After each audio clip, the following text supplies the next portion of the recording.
Aujourd'hui, je vous présente 3 clés pour optimiser votre processus de recrutement.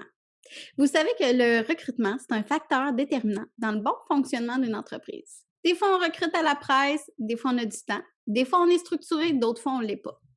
Je me rappelle, il y a quelques mois, j'étais chez un client parce qu'il ne savait pas comment gérer une situation difficile avec un nouvel employé. En fait, cette personne-là n'était pas en mesure de répondre aux besoins du poste. Ça fonctionnait pas du tout, puis ça, il y avait plusieurs raisons pour ça. La situation était vraiment décourageante pour mon client. Son besoin était d'avoir quelqu'un d'autonome qui aimait prendre les choses en charge et il ne savait pas comment gérer la situation parce que ça faisait déjà quelques semaines qu'il était à l'emploi, mais sans amélioration. Je pourrais vous parler de ce que j'ai fait comme accompagnement pour améliorer la situation dans les médias, mais pour cette capsule-ci, je vais plutôt vous donner 3 astuces pour mieux sélectionner vos employés pour éviter le plus possible ces situations-là en amont. Finalement, comment être plus proactif dans ce genre de situation.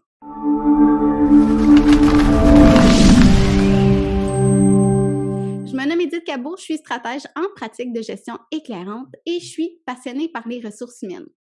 Au fil des ans, j'ai accompagné plusieurs dizaines d'entreprises dans la mise en place de bonnes pratiques de gestion des ressources humaines, toujours dans l'objectif de créer de l'engagement et du succès organisationnel. Donc, voici la clé numéro 1.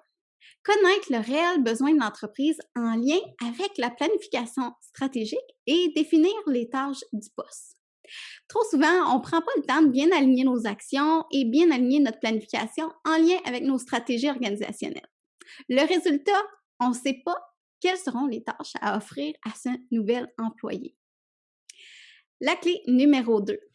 Regardez en fait les savoir-faire, mais également les savoir-être nécessaires pour le poste. Définir le style de personnalité requis ou les besoins motivationnels de la personne.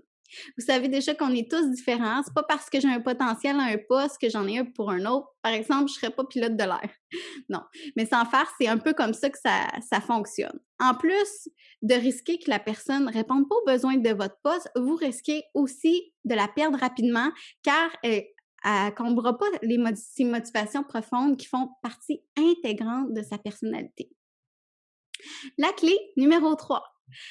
Faire une grille d'entrevue qui va permettre en fait de valider le profil recherché qu'on va avoir préalablement fait. Ben oui, avoir une entrevue structurée, il y a plusieurs avantages à ça. Donc, on peut valider en fait ce qui est requis pour le poste de façon égale pour tous les candidats. Et il y a également plusieurs autres astuces qu'on peut mettre en place, telles que les échantillons de travail puis les évaluations psychométriques.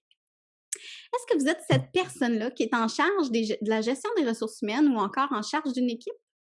Si oui, ben, je vous invite à vous joindre dans mon groupe privé Les éclaireurs RH dans lequel on vous parle de toutes sortes de bonnes pratiques en gestion des ressources humaines et même plus. Donc, si jamais vous pensez que ma capsule pourrait bénéficier à quelques de vos collègues, je vous invite à la partager. Et moi, pour moi, je vous dis à bientôt. Bye bye!